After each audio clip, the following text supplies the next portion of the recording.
بسم الله الرحمن الرحيم الحمد لله رب العالمين اللهم صل وسلم على نبينا محمد وعلى آله وصحبه أجمعين. Salam alaikum wa rahmatullahi wa barakatuh. On continue l'explication du livre Kitab al-Tawhid de l'imam Muhammad ibn Abdul Wahhab rahimahullah ta'ala. On s'était arrêté sur le chapitre 39 intitulé Celui qui renie un nom ou un attribut d'Allah Azza wa Jal. Le cheikh a pour but dans ce chapitre-là de mettre en évidence le fait que celui qui renie un nom d'Allah ou l'un de ses attributs qui ont été rapportés dans le Coran et dans la tradition authentique du prophète sallallahu alayhi wa sallam, celui-là n'aura certes pas concrétisé la foi en l'unicité d'Allah. Car la foi en l'unicité d'Allah Azza wa Jal se constitue de la foi en trois types d'unicité comme on l'a vu précédemment. Le fait de croire en l'unicité d'Allah Azza wa Jal dans sa seigneurie, de croire l'unicité d'Allah Azza wa Jal dans sa divinité, et le fait de croire en l'unicité d'Allah Azza wa Jal dans ses noms et ses attributs. Et tant que le croyant n'a pas concrétisé et cru en ces trois formes d'unicité, alors il n'aura pas concrétisé la foi en l'unicité d'Allah Azza wa Jal. Et comme on l'avait vu aussi précédemment, ces trois types d'unicité-là, qui proviennent des textes religieux, sont chacune liées à l'autre, obligatoirement. C'est-à-dire que la personne ne peut pas croire en l'unicité d'Allah Azza wa Jal dans sa seigneurie, c'est-à-dire le fait de croire fermement qu'Allah subhanahu wa ta'ala, c'est le créateur, le pourvoyeur, celui qui administre cet univers, celui qui donne la vie et qui donne la mort, et ensuite ne pas croire que seul Allah mérite d'être adoré. Car seul celui qui a ces caractéristiques de la seigneurie mérite l'adoration. Tu ne peux pas adorer une divinité qui n'est pas capable de créer. Tu ne peux pas adorer une divinité qui ne t'a pas donné la vie et la mort. Ainsi donc, on voit le lien entre l'unicité d'Allah subhanahu wa ta'ala dans la seigneurie, ce qu'on appelle al-rububiyya, et l'unicité d'Allah Azza wa Jal dans sa divinité, ce qu'on appelle al-uluhiyya. Il en est de même pour les noms d'Allah Azza wa Jal et ses attributs. Tu ne peux pas adorer une divinité qui n'a pas les attributs les plus parfaits et qui ne possède pas les noms les plus sublimes. Ainsi donc, si tu crois en la divinité d'Allah Azza wa Jal, tu crois obligatoirement en ses noms et en ses attributs. Car Allah Azza wa Jal est le parfait dans son essence, dans ses attributs, dans ses noms, dans ses actions. Ainsi donc, ces trois types d'unicité sont intrinsèquement liés et on ne peut pas les dissocier. On ne peut pas les dissocier. Et c'est la raison pour laquelle, lorsqu'on lit le Coran, on se rend compte qu'il n'y a pas une page de Coran sans que cette dernière ne contienne des noms et des attributs d'Allah, spécialement les fins de versets. Wa kana Allahu ghafuran rahima, inna Allaha azizun hakim, inna Allaha ghafurun rahim, etc., etc. Tout cela nous prouve que les noms et les attributs d'Allah subhanahu wa ta'ala sont une partie nécessaire dans la foi en Allah. Et tu ne peux pas enlever les noms et les attributs et être un véritable croyant en Allah Azza wa Jal. Voyons maintenant quel est le statut juridique de celui qui renie les noms et les attributs d'Allah Azza wa Jal. Avant toute chose, il faut savoir que ce qu'on appelle le reniement ou le rejet va se diviser en deux catégories. Il y a ce qu'on appelle al-inkar ou takdhib, c'est-à-dire le rejet par déni. La personne, elle va rejeter les textes directement. C'est-à-dire elle va dire, par exemple, Allah Azza wa Jalla dans le Coran a dit Ar-Rahmanu ala al-arsh istawa. Le tout miséricordieux s'est établi sur le trône. Allah Azza wa Jalla, il nous a dit Ya Iblis, ma mana'aka alla tasjuda lima khalaqtu bi yaday. Oh Iblis, qu'est-ce qui t'a empêché de te prosterner devant ce que j'ai créé de mes deux mains? Allah Azza wa Jal nous dit فَإِنَّكَ بِأَعْيُنِنَا. Allah Azza wa Jal a dit à Moussa alayhi salam, tu es certes sous la surveillance de nos yeux. C'est-à-dire qu'Allah Azza wa Jal a des yeux. Bien sûr, des yeux qui ne sont pas comme les yeux des créatures, mais qui sont en harmonie et qui sont propres et uniques à la grandeur d'Allah Azza wa Jal. Comment sont ces yeux-là? Allahu a'lam. Comment sont les mains d'Allah Azza wa Jal? Allahu a'lam. Parce qu'Allah Ta'ala nous a dit Laysa kamithlihi shay wa huwa as-sami'ul basir. Rien ne lui est pareil et c'est lui celui qui entend et qui voit. Ainsi donc, ici la personne elle va venir, elle va dire Allah Azza wa Jal n'a pas de main. Allah Azza wa Jal n'entend pas. Allah Azza wa Jal ne voit pas. Une personne qui rejetterait de cette manière les attributs qu'Allah Ta'ala a affirmés, celui-là sera tombé dans une forme de mécréance majeure. Parce qu'en réalité, son acte revient à démentir le Coran. Et celui qui dément ne serait-ce qu'une lettre du Coran se verra taxé de mécréant. Taïb. Ça, c'est la première forme de rejet. Ensuite, on a le rejet par interprétation. Cette catégorie de personnes ne va pas rejeter les textes directement. Elle ne va pas dire Allah Azza wa Jal n'a pas de main. Parce qu'ils savent qu'en disant cela, ils vont tomber dans la première catégorie qu'on a évoquée. Mais ils vont interpréter les textes religieux. Ils vont interpréter les textes liés aux noms et aux attributs d'Allah Azza wa Jal. Ils vont te dire Allah, lorsqu'il dit il a des mains, ça ne veut pas dire qu'il a des mains. Mais ça veut dire qu'Allah Azza wa Jal est détenteur de la puissance et de la force. Ils vont interpréter. En fait, ils vont donner au mot un sens qui n'est pas le sens que tout le monde comprend lorsqu'on le lit. D'accord? C'est ce qu'on appelle l'interprétation et ta'wil en arabe. Taïb. Ces gens-là vont se diviser en deux catégories. On a les premiers où l'interprétation va se diviser en deux catégories. L'interprétation qui a dans la langue arabe, en fait, un sens toléré.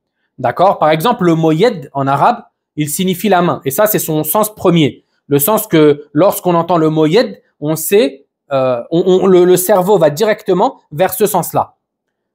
Et el yed, ça veut pouvoir dire aussi la force. D'accord? Mais ça, c'est un sens secondaire. Ce n'est pas un sens qui va, si vous voulez, que tout le monde va comprendre directement. Non. Et qu'est-ce qui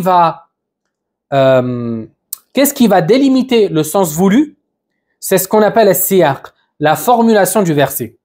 D'accord? La formulation du verset, c'est elle qui va donner au mot le sens voulu. Bien que, il faut toujours garder à l'esprit que la règle de base dans les textes religieux, c'est de les comprendre selon leur sens apparent, jusqu'à preuve du contraire.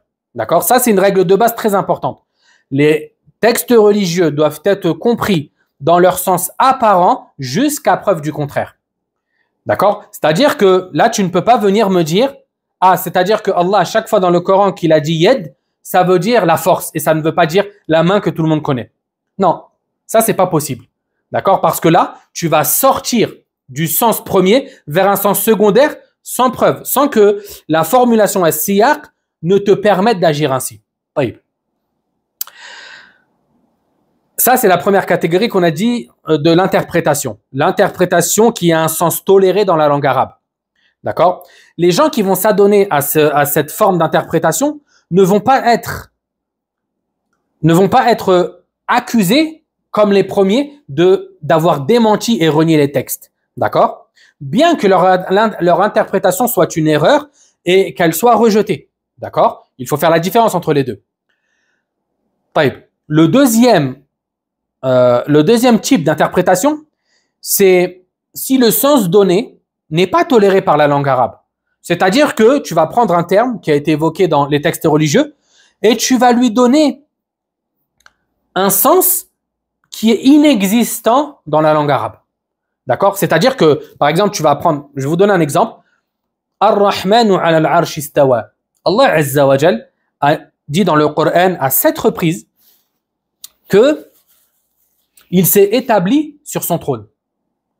Le mot istiwa en arabe, ça veut dire s'établir au-dessus, c'est-à-dire, les Arabes, c'est comme ça qu'ils comprennent ce mot-là. Une catégorie de personnes est venue et a dit, ce mot-là signifie istila, c'est-à-dire conquérir. C'est-à-dire que là, ils ont donné un sens au mot istiwa qui n'est pas pris en charge et qui n'est pas toléré par la langue arabe.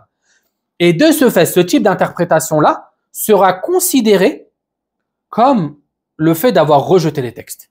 D'accord? C'est une erreur sans aucun doute. Et en plus de ça, c'est considéré comme avoir rejeté les textes parce qu'en réalité, celui qui agit de la sorte, il s'amuse avec les textes religieux et il leur donne le sens qu'il désire. D'accord? Et ouvrir cette porte dans les textes religieux, c'est très dangereux parce que c'est ouvrir la porte à la relativité. Tout le monde peut prendre les textes religieux et les comprendre comme il veut parce qu'il leur donne le sens qu'il veut. Et on retrouve à la tête de ces gens-là certains groupes, comme par exemple Al-Batiniya, qui eux prétendent que les textes religieux ont un sens apparent et un sens caché. Et ce sens caché-là, il n'y a que eux qui le comprennent. On va retrouver par exemple certains groupes qui vont entrer sous ces gens-là, sous ce groupe-là principal de l'Batiniya. On va trouver Soufia. Certaines sectes dans le soufisme va pratiquer ces choses-là, ce qu'on appelle en français l'ésotérie. D'accord? Le fait de donner aux choses des significations mystiques et cachées que seuls eux peuvent comprendre. On va retrouver aussi Rafida, les chiites, d'accord, qui vont prendre des versets du Coran et leur donner des significations qu'ils ont inventées d'eux-mêmes, d'accord, et qui n'ont aucun fondement dans notre religion. Par exemple, ça je vous l'avais déjà évoqué, ils ont dit que Al-Baqarah, dans Surat Al-Baqarah, dont il est question dans cette sourate, c'est Aïcha radiyallahu anha, qu'Allah Azza wa Jal honore notre mère et élève son évocation entre les gens de la terre et les gens des cieux. Et c'est pour ça que c'est très dangereux ce qu'on appelle at-ta'wil, l'interprétation. Il évoqua la parole d'Allah Azza wa Jal, وَهُمْ يَكْفُرُونَ بِالرَّحْمَنِ قُلْ هُوَ رَبِّ لَا إِلَهَ إِلَّا هُوَ عَلَيْهِ تَوَكَّلْتُ وَإِلَيْهِ مَتَابِ. Eux pourtant mécroient au tout miséricordieux. Dis, c'est lui mon Seigneur. Aucune divinité autre que lui. C'est à lui que je m'en remets et c'est vers lui que je reviens repentant. Ici, ce verset-là vise les mécréants de Quraysh qui, lorsque le prophète sallallahu alayhi wa sallam un jour était près de la Kaaba, il invoquait Allah Azza wa Jal. Il a dit Ya Allah, Ya Rahman, ô Allah, ô tout miséricordieux. Et c'est alors que Abu Jahl l'a entendu. Il se rendit auprès de Quraysh et il leur a dit Muhammad invoque deux divinités. Il invoque Allah et il invoque le tout miséricordieux. Et nous ne connaissons le tout miséricordieux, nous ne connaissons pas le tout miséricordieux. Nous connaissons, le seul tout miséricordieux qu'on connaît, c'est la divinité que les gens de l'Yamama adorent. Ici, ils ont donc rejeté le nom, l'un des noms d'Allah Azza wa Jal qui est le tout miséricordieux Ar-Rahman. Et ça, dans le Coran, Allah Azza wa Jal y a fait allusion à plus d'une reprise. Et c'est la raison pour laquelle, à la suite des paroles d'Abu Jahl, Allah Azza wa Jal révéla sa parole subhanahu wa ta'ala قُلِ ادْعُوا اللَّهَ أَوِ ادْعُوا الرَّحْمَنَ أَيَّمَّا تَدْعُوا فَلَهُ الْأَسْمَاءُ الْحُسْنَى. Dit que vous invoquez Allah ou que vous invoquiez le tout miséricordieux, de quelque nom que vous l'invoquiez, il a les noms les plus sublimes. Et on comprend donc que Quraysh, les polythéistes arabes, rejetaient le nom de Ar-Rahman. Et il y a un autre événement qui marque ce rejet de leur part. c'est lors du pacte d'Al-Hudaybiyah qui a eu l'an 6. Le pacte d'Al-Hudaybiyah, pour faire court, vous rappelez l'histoire, le prophète sallallahu alayhi wa sallam ainsi que ses compagnons, 1000 à peu près, sont sortis l'an 6 pour aller accomplir une umrah. Et c'était bien sûr après la hijra. Arrivé près de la Mecque, à un endroit qui s'appelle Al-Hudaybiyah, les Mécois ont envoyé des émissaires afin de leur barrer la route. Ils ont dit, vous ne pouvez pas aller à Mecca, c'est pas possible, vous ne pouvez pas aller faire la Umrah. Et à la suite de quoi, il y a eu des pourparlers et un pacte a été signé. Ce qu'on appelle Sulh al-Hudaybiyah, le pacte de paix d'Al-Hudaybiyah. Et durant ce pacte-là, le prophète sallallahu alayhi wa sallam avait un scribe qui notait ce pacte à l'écrit. Et il lui a dit, écrit, et le scribe était Ali radiyallahu anhu, il lui a dit, écrit Bismillahir Rahmanir Rahim, car le prophète sallallahu alayhi wa sallam commençait toujours ses écrits par al-Basmala, par cette formule.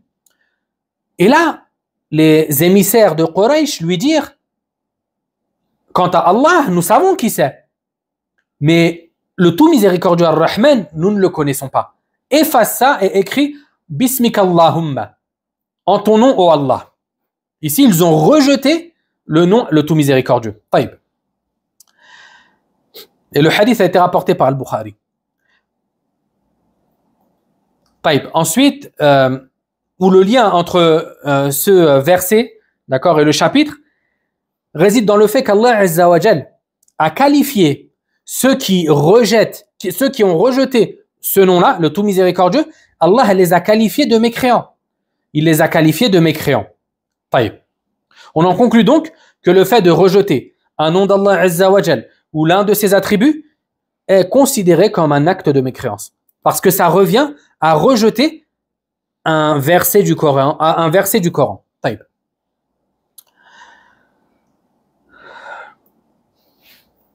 Ensuite, le cheikh dit, et dans le Sahih d'Al-Bukhari, selon Ali radiyallahu anhu qui a dit, évoquez aux gens ce qu'ils peuvent comprendre. Souhaitez-vous que l'on démente Allah et son messager? Taïb. Ce récit, comme l'auteur l'a dit, a été rapporté par Al-Bukhari dans son Sahih. Ici, Ali radiyallahu anhu nous dit que il ne faut, lorsque tu parles aux gens de religion, il ne faut pas leur évoquer des choses, même si elles font partie de la religion, même si elles sont vraies, il ne faut pas leur évoquer des choses que leur raison ne peut assimiler. De par leur faible esprit, ou de par le fait qu'ils n'ont pas de science, ou qu'ils ont grandi dans un endroit où parler de ce sujet était considéré comme quelque chose d'étrange. Quoi qu'il en soit, le fait de parler de religion avec une personne qui ne va pas forcément comprendre ce que tu vas raconter, d'accord, et au pire encore, que tes propos risquent d'être une épreuve pour lui, d'accord, une épreuve, une tentation, une fitna, ceci, il ne faut pas le faire. Car tu risques de pousser les gens à démentir la religion d'Allah Azza wa Jal, à renier la religion d'Allah Azza wa Jal. Ceci, pas parce que la religion est fausse, mais parce que leur raison ne peut assimiler les propos que tu leur divulgues. Et ce sens-là a été rapporté par un grand nombre de compagnons. Ibn Mas'ud, Abu Huraira, Ali radiyallahu anhum. Taïb. Ensuite, le cheikh dit, Abd Razzaq a rapporté selon Ma'mar, d'après Taous, d'après son père, d'après Ibn Abbas radiyallahu anhuma, qu'il vit un homme se mouvoir de confusion après avoir entendu un hadith du prophète sallallahu alayhi wa sallam au sujet des attributs, et ce par désapprobation de ce qu'il avait entendu. Ibn Abbas radiyallahu anhu dit alors, qu'est-ce qui les effraie tant? Ils acceptent facilement lorsqu'il s'agit de textes clairs et évidents, et ils s'égarent lorsqu'il s'agit de textes ambigus. Taïb. Le récit d'Ibn Abbas radiyallahu anhu a été rapporté par Abd Razzaq ainsi que d'autres avec une chaîne de transmission authentique. Ce récit nous raconte un événement qui a eu lieu à l'époque d'Ibn Abbas. Un homme a entendu un hadith du prophète sallallahu alayhi wa sallam concernant l'un des attributs d'Allah Azza wa Jal. Et il a réagi avec confusion et effrayé, comme s'il il avait été choqué par les propos qu'il avait entendus. Et ceci parce que il désapprouvait ce qu'il avait entendu. Et sa désapprobation a soit eu lieu parce qu'il était ignorant à ce sujet, soit parce que il n'a pas fait la différence, ou il ne savait pas faire la différence entre le vrai et le faux à ce sujet. C'est pour ça qu'Ibn Abbas radiyallahu anhu a dit, qu'est-ce qui les effraie tant? D'accord? Et ça en guise de réprimande du comportement de cet homme-là. Lorsqu'il s'agit des textes clairs et évidents, ce qu'on appelle le muhkam, il les accepte facilement. Et lorsqu'il s'agit des textes ambigus, il s'égare. D'accord? Lorsqu'il s'agit de textes qu'ils n'ont pas compris correctement, qu'est-ce qu'ils font? Ils se précipitent à les désapprouver, à les rejeter. Et ça, c'est très dangereux que d'agir ainsi. D'accord? Ce n'est pas parce que tu n'as pas compris un texte que ce dernier doit être rejeté. Bien au contraire. Ainsi, lorsque tu comprends pas un texte, d'accord? Ça arrive à tout le monde. En notre science, les connaissances qu'on a sont très, très minimes et c'est totalement normal de ne pas comprendre des textes. Mais il ne faut pas paniquer, se dire « Oh non, qu'est-ce qui se passe ?» Il faut simplement faire comme Allah nous a dit. « Fas'alu ahla dhikr in kuntum la ta'lamun » et questionner les gens du rappel ou les gens de l'évocation, en gros les gens de science, lorsque vous ne savez pas. C'est ça le remède de l'ignorance, c'est la science, c'est la question à la personne de connaissance, afin qu'elle t'éclaire quant à ce qui t'a posé problème. طيب. Ainsi, et ça c'est ce que Ibn Abbas radiyallahu anhuma ici nous dit. Par exemple, les autres gens qui étaient présents et qui ont entendu ce texte-là, ils n'ont pas été effrayés. Ils n'ont pas dit « Oh non, mais c'est trop ambigu, etc. » Pour eux, c'était normal, parce qu'ils avaient des connaissances que cet homme n'en avait pas. Et de ce fait, ils ont réagi d'une manière différente que cet homme-là. Il y a des gens qui vont dire, par exemple, « Oh, vous, Ahl Sunnah, vous faites ressembler Allah à sa création. Vous dites qu'Allah Azza wa Jal a des mains. Vous dites qu'Allah Azza wa Jal a des yeux. Vous dites qu'Allah Azza wa Jal a un visage. » Nous, on ne dit rien. C'est Allah Azza wa Jal dans le Coran lui-même qui l'a affirmé. D'accord? Tous les attributs qu'Allah s'est attribués, nous les affirmons comme il les a attribués. En disant, comme Allah Azza wa Jal l'a dit, Laysa kamithlihi shay, wa huwa as-sami'ul basir. Rien ne lui est pareil, et c'est lui l'audient et celui qui voit. Hop, on a affirmé ce qu'Allah a affirmé, et on a nié ce qu'Allah Azza wa Jal a nié. De ce fait, il ne faut pas venir dire que vous dites que Allah ressemble aux créatures. A'udhu billah. A'udhu billah. Ça, c'est du mensonge. Ça, c'est un mensonge proféré contre les gens du Ahl Sunnah. D'accord? Et c'est faux. C'est faux parce que nous, à chaque fois, Ahl Sunnah, qu'est-ce qu'ils disent? Ils disent Allah a des attributs qui sont en harmonie et qui sont propres à sa grandeur et à son essence. D'accord? Ils ne sont pas comme nous. Les mains d'Allah Azza wa Jal ne sont pas comme nos mains. Les yeux d'Allah Azza wa Jal ne sont pas comme nos yeux. Personne ne sait comment ils sont. Parce que Allah Azza wa Jal nous a dit Laysa kamithlihi shay. Rien ne lui est pareil. C'est-à-dire qu'on ne peut pas savoir comment Allah Azza wa Jal est. Mais est-ce que Allah Azza wa Jal a ses attributs? Bien sûr qu'il a ses attributs. Et un exemple simple à évoquer à ces gens-là. Tu lui dis, écoute, est-ce que tu as un visage? Il va te dire oui. Tu vas lui dire, est-ce que le chien et l'âne ont des visages? Il va te dire oui. Est-ce que donc ton visage est semblable à le leur? Au leur? Il va te dire non. Et ben voilà. Allah Azza wa Jal, regardez, ça c'est la différence qu'il y a entre des créatures entre elles. Que dire de la différence entre le créateur et la créature? Il n'y a pas photo. C'est clair comme de l'eau de roche, comme on dit. Ensuite, le cheikh évoqua un autre récit. Il dit, lorsque Quraysh entendu le messager d'Allah sallallahu alayhi wa sallam évoquer le nom, le tout miséricordieux, ils le rejetèrent. Allah Azza wa Jal révéla alors, wa hum yakfuruna bir-Rahman. Eux pourtant mécroient au tout miséricordieux. Ce hadith a été rapporté par Ibn Jarir dans son tafsir avec une chaîne de transmission faible. Et il n'y a rien de nouveau à ce que l'on a évoqué juste avant.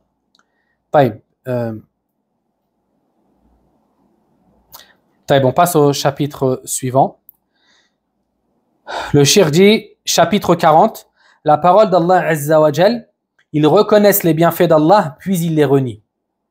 يعرفون نعمة الله ثم ينكرونها. طيب.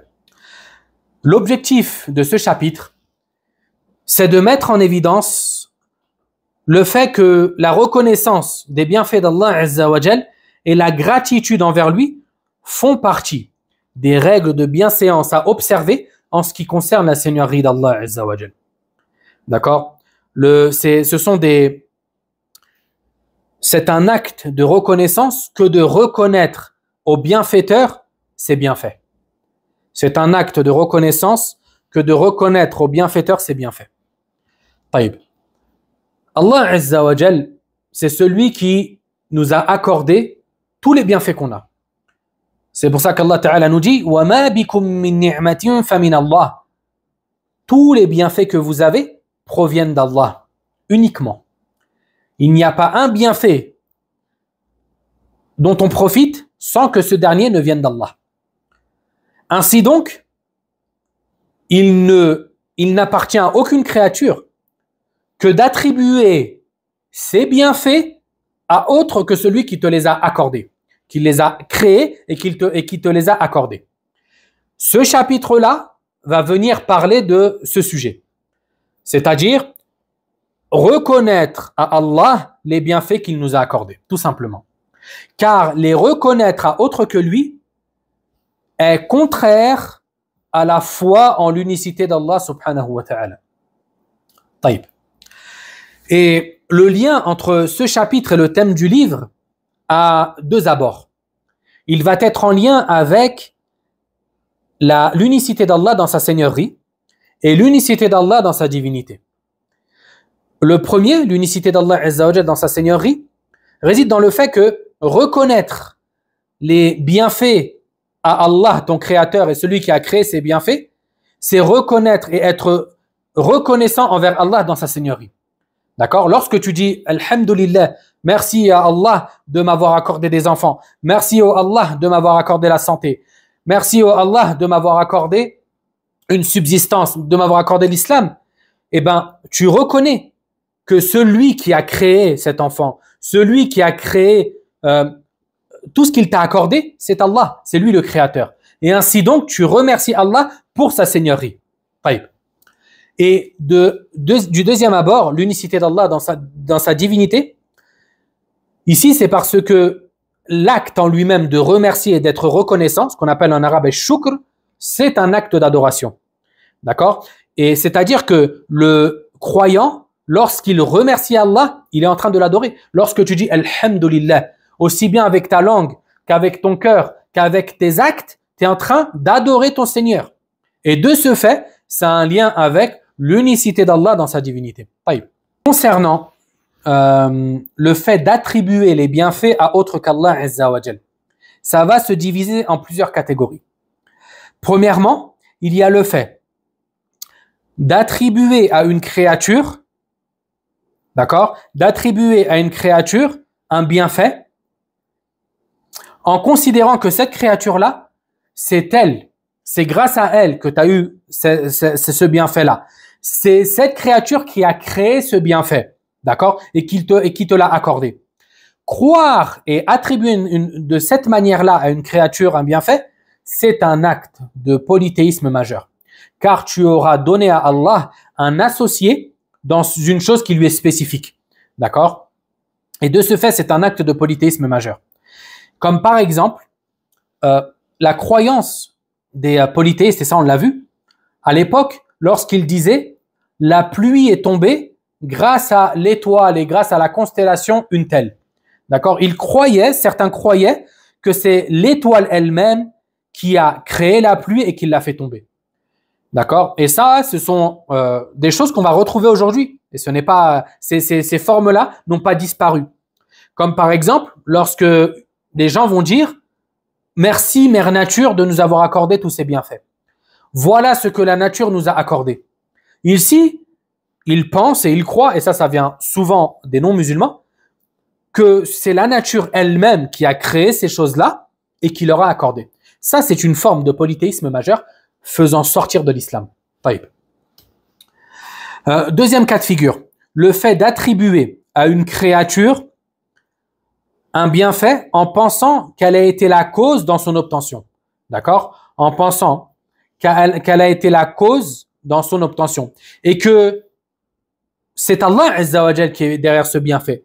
D'accord? Par exemple, une personne qui va t'aider à faire quelque chose, qui va te donner quelque chose, et tu vas lui remercier. Et un jour, tu vas dire, par exemple, oui, c'est, par exemple, ce cadeau me vient d'un tel. Ça, à partir du moment où c'est à titre informatif, d'accord, et tu crois dans ton fort intérieur que celui qui t'a envoyé cette personne-là et qui t'a facilité cette chose-là, c'est Allah sans aucun doute. C'est lui qui a créé cette cause et c'est lui qui te l'a assujetti. Ça ne pose pas de problème et c'est permis, d'accord? Et à ce sujet-là, il y a plein d'exemples. Pardon. Taïb. Il y a plein d'exemples. Par exemple, le hadith d'Ibn Abbas radiyallahu anhu qui a dit, ô messager d'Allah, hal nafa'ta Abu Talib bi shay? Est-ce que tu as été bénéfique pour ton oncle Abu Talib? Car certes, il te protégeait et il s'énervait pour toi. Le prophète sallallahu alayhi wa sallam a répondu, oui, j'ai été bénéfique pour lui. Il se trouve, d'accord, il se trouve dans 2 sandales de feu. Il se trouve dans 2 sandales de feu. Et si ce n'avait pas été moi, il aurait été jeté dans les bas-fonds de l'enfer. Ici, le prophète sallallahu alayhi wa sallam, qu'est-ce qu'il a dit? Si ce n'avait pas été moi, c'est-à-dire si ce n'avait pas été par ma cause, par la cause de mon invocation en sa faveur, il aurait été dans les bas-fonds de l'enfer. Et le hadith a été rapporté par Al-Bukhari. Ainsi, ça c'est un exemple, et il y en a beaucoup d'autres, mais on se suffira de celui-là. Ça, j'ai dit que c'était autorisé, d'accord? Troisième cas de figure, le fait d'attribuer à une créature l'obtention d'un bienfait en pensant qu'il a été une cause. Mais toutefois, tu as dans ton cœur un certain penchant vers cette créature-là. D'accord? Et tu oublies le réel bienfaiteur qui a créé cette cause-là, qui te l'a assujetti et qui te l'a prédestiné. D'accord? Qui n'est autre qu'Allah Azza wa Jal. Ça va être une forme de polythéisme mineur. D'accord? Parce que ton cœur ici, il a penché vers autre qu'Allah Azza wa Jal. Et de ce fait, ça va être une forme de polythéisme mineur. Par exemple, de dire, c'est grâce à Allah et à toi que j'ai eu ce travail. Ici, cette formulation-là va poser problème. Pourquoi? Parce que tu as mis sur le même piédestal Allah Azza wa Jal et une créature dans l'obtention de ce bienfait-là.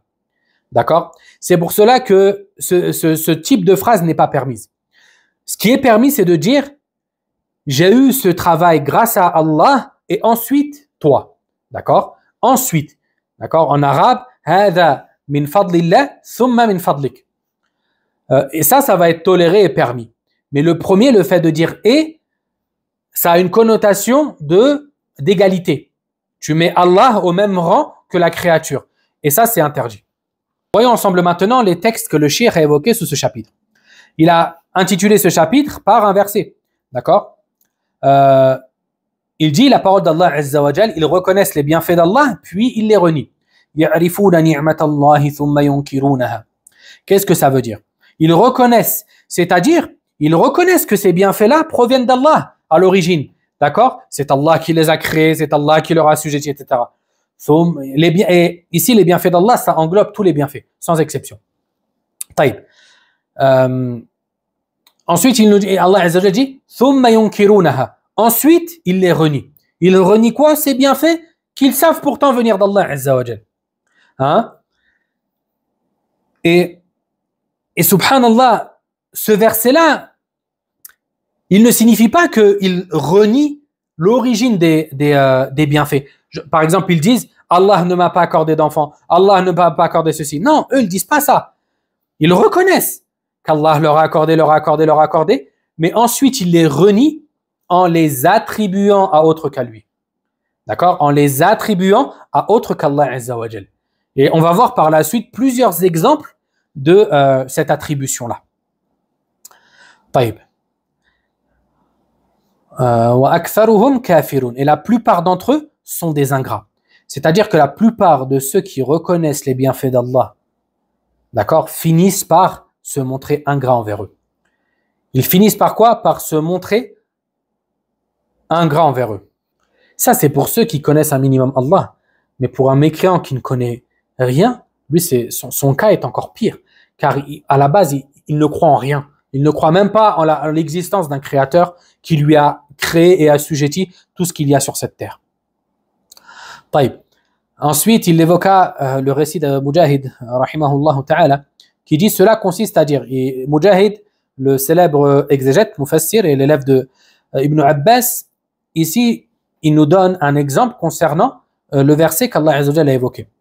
Il dit cela consiste à dire, ceci est mon argent, je l'ai hérité de mes ancêtres. Hein? Et ces gens-là existent encore aujourd'hui. Hein, ceux qui pensent que l'argent qu'ils ont, c'est parce qu'ils l'ont gagné de leurs propres moyens. Hein, ce n'est pas Allah qui leur a donné, ce n'est pas Allah qui leur a facilité, mais ce sont eux qui ont obtenu cet argent à la sueur de leur front et qui, de ce fait, ils en font ce qu'ils veulent et ils n'ont pas à partager avec les autres. Ils n'ont pas à donner des droits sur cet argent-là. Ils n'ont pas à sortir la zakat. Ils n'ont pas à aider les nécessiteux. Ils n'ont pas à aider même les membres de leur famille qui sont dans le besoin. Non, parce que cet argent-là leur appartient et qu'il est qu'à eux et que c'est grâce à eux-mêmes qu'ils l'ont eu. Voilà ce que Mujahid nous dit, rahimahullah, et qui est toujours présent à notre époque, hélas. Taïb. Ça, c'est une des formes de l'ingratitude envers Allah Azza wa Jal et envers les bienfaits qu'il t'a accordés. Taïb.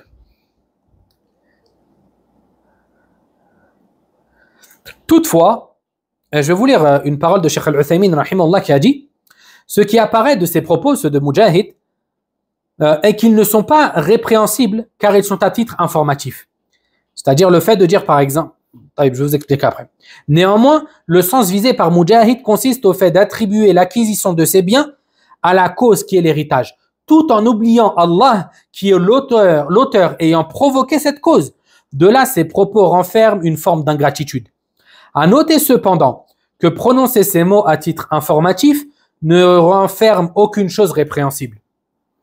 Par exemple, il faut faire la différence entre deux choses. Entre le fait de dire que cet argent il est à moi, c'est moi qui l'ai eu, et d'oublier Allah Azza wa Jal, et le fait que c'est lui qui t'a accordé cet argent et qui te l'a créé et qui te l'a prédestiné, et le fait d'informer. De dire par exemple, je gagne mon argent en travaillant, je gagne mon argent en faisant du commerce. Et rien ne t'empêche d'ajouter à cela, alhamdulillah par exemple. Je gagne de l'argent, Allah il m'a facilité un commerce à travers lequel je gagne de l'argent. D'accord? Ça permet de te rappeler à toi et de rappeler aux autres aussi le réel bienfaiteur qui est derrière ces choses que tu as entre les mains. Taïb. Et en bref, Mujahid, rahimahullah, à travers l'exemple qu'il nous a donné, on comprend qu'il considère celui qui attribue les bienfaits à autre qu'Allah comme étant ingrat, comme s'étant montré ingrat. Et ça, il n'y a pas de doute dessus. Taïb. Ensuite, le cheikh dit, et Aoun ibn Abdillah a dit, ils disent, si ce n'était pas un tel, cela ne serait pas arrivé. Taïb.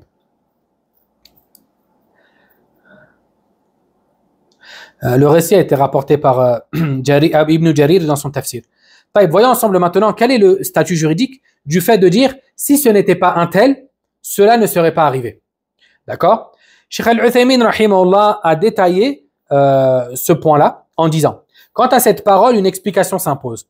Si celui qui la prononce a pour but d'informer d'un événement qui a eu lieu et que cette information est véridique en concordance avec la réalité, cela ne pose pas de problème. D'accord? Par exemple, une personne qui dit si ce n'était pas l'alarme qui avait sonné, je ne me serais pas réveillé. D'accord? Parce que réellement, il dormait, par exemple, et son téléphone a sonné, il s'est réveillé. D'accord? Et par exemple, il s'est réveillé à ce moment-là, il y avait un voleur dans sa maison et il a réussi à le faire fuir. Et il a dit, si ce n'était pas l'alarme, le voleur serait rentré dans la maison, par exemple. Ici, il dit ça à titre à titre informatif. D'accord? Il décrit une situation qui s'est passée. Sans penser que l'alarme, c'est elle qui a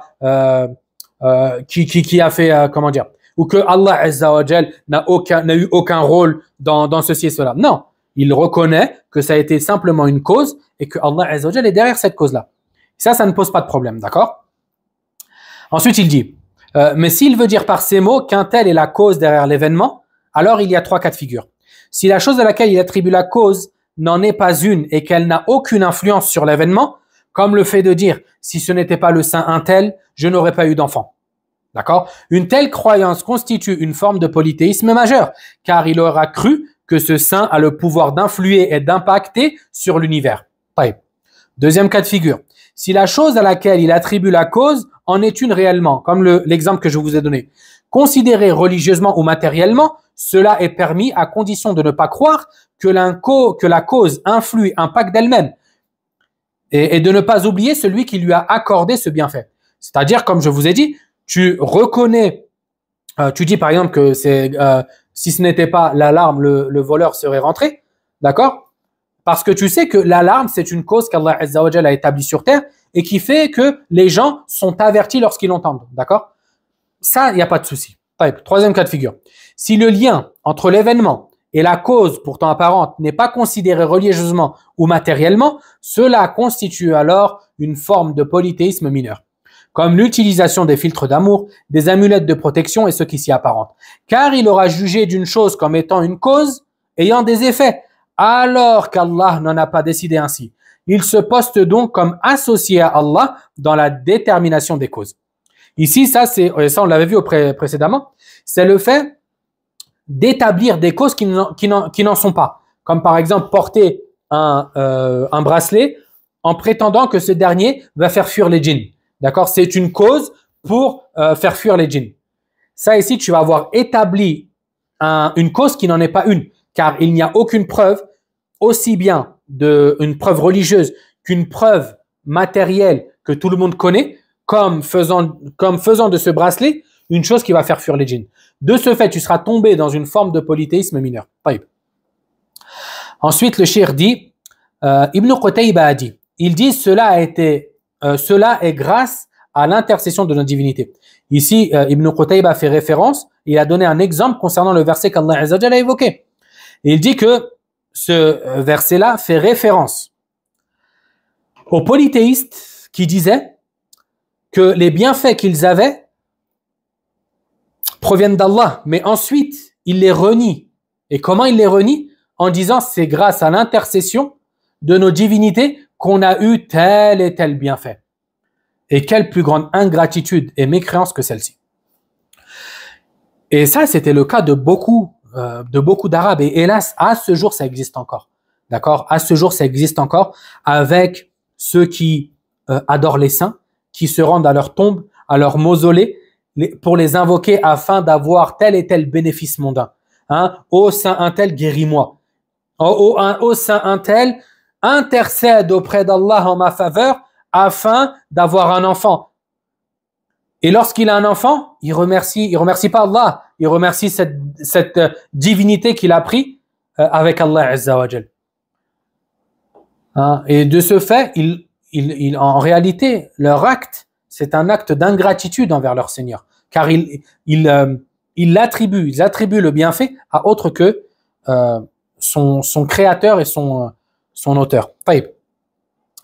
Ensuite, le cheikh dit, Abu al-Abbas a dit, après avoir cité le hadith de Zayd ibn Khalid, dans lequel Allah Azza wa Jalla dit, au matin, certains de mes serviteurs croient en moi et d'autres mécroient, comme précédemment cité, et cela est très présent. Ensuite, Ibn Taymiyyah a commenté ce hadith en disant, et cela est très présent dans le livre et la sunna. Allah Azza wa Jalla blâme ceux qui attribuent ses bienfaits à autrui et qui lui associent. Ensuite, le cheikh dit, certains salafs disaient, cela est semblable à leurs paroles, le vent était bon et le batelier adroit, et ce qui s'y apparente et qui est communément prononcé par beaucoup. Tout cela, ce sont des exemples qui ont été donnés afin d'illustrer le sens du verset. Ils reconnaissent les bienfaits d'Allah, puis ils les renient. D'accord? On a vu que ces bienfaits peuvent être reniés de plusieurs manières. Soit en les attribuant à autre qu'Allah, en disant c'est grâce à un tel, soit par le fait de dire c'est grâce à nos divinités, à l'intercession des divinités, ou soit c'est par le fait de dire, comme ici le cheikh l'a évoqué, le vent était bon et le batelier adroit. C'est-à-dire que lorsque les gens se trouvent sur un bateau et que ce bateau, alhamdoulilah, il est arrivé à bon port sans aucun problème, certains disaient le vent était bon et le batelier adroit. Hein, le vent, il était parfait. C'est pour ça que notre navire a bien vogué. Et tout, il en est de même pour le capitaine du navire, le batelier. Il était adroit, c'était quelqu'un qui maîtrisait son travail. Et c'est pour ça qu'on est arrivé à bon port sans encombre. Et ça, c'est une forme d'ingratitude envers Allah Azza wa Jal. À partir du moment où tu oublies que c'est Allah qui t'a facilité. Comme Allah Azza wa Jal nous dit, c'est votre Seigneur qui pour vous fait voguer en mer les vaisseaux à bord desquels vous partez à la recherche de ses faveurs. Il est envers vous le très miséricordieux. Regardez, subhanallah, Allah Azza wa Jal, même le fait de te trouver dans un moyen de transport qui est à vue d'œil dangereux.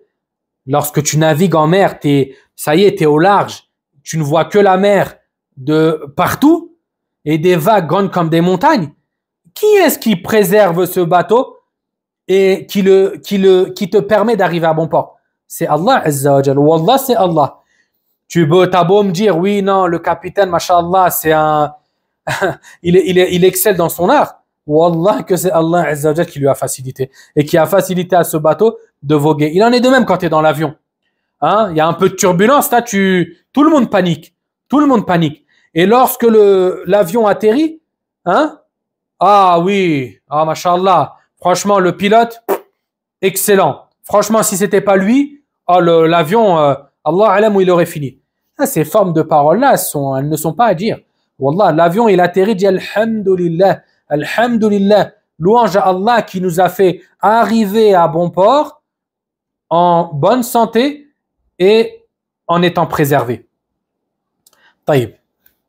Ainsi donc, ce type de propos renferme un interdit religieux, puisqu'il exprime une forme d'ingratitude envers Allah Azza wa Jal et c'est bien fait, du fait que le mérite a été attribué à autre que lui. Or que tout le mérite lui revient. Subhanahu wa ta'ala. Taïb. Et agir de la sorte va être contraire et s'opposer à la foi en l'unicité, la foi parfaite en l'unicité d'Allah Azza wa Jal. Et c'est pour cela que le cheikh a évoqué ce chapitre dans ce livre-là. On a fini, alhamdulillah, ce chapitre-là. S'il y a des questions, si nous disons par le biais d'Allah, est-ce possible? Dites, c'est grâce à Allah. Ou par le biais d'Allah, c'est la même chose. C'est grâce à Allah, par le biais d'Allah, ça vient d'Allah, ceci provient d'Allah Azza wa Jal. Ceci ne pose pas de problème, Inch'Allah. Taïb, s'il n'y a plus de questions, subhanakallahumma bihamdik, ashhadu an la ilaha illa anta astaghfiruka wa atubu ilayk. Je vous dis à la semaine prochaine, Inch'Allah ta'ala. Barakallahu fikum, wassalamu alaikum wa rahmatullahi wa barakatuh.